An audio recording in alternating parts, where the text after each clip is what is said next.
topp leen ma wan leen naka ngay def ba am poudre de crevette pour la du kenn dootul ndax jëlal sama crevette yi nga xam ne des îles du Saloum la jógee ca Foundiougne boo ko jëlee dugal sa mixeur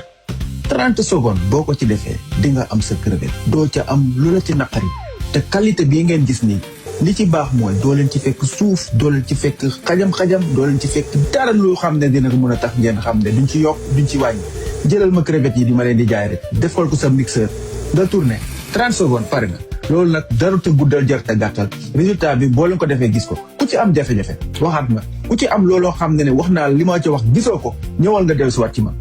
kon nag jërëjëf ñu ngi leen di tàggu ba beneen yoon indil leen yeneen i astuce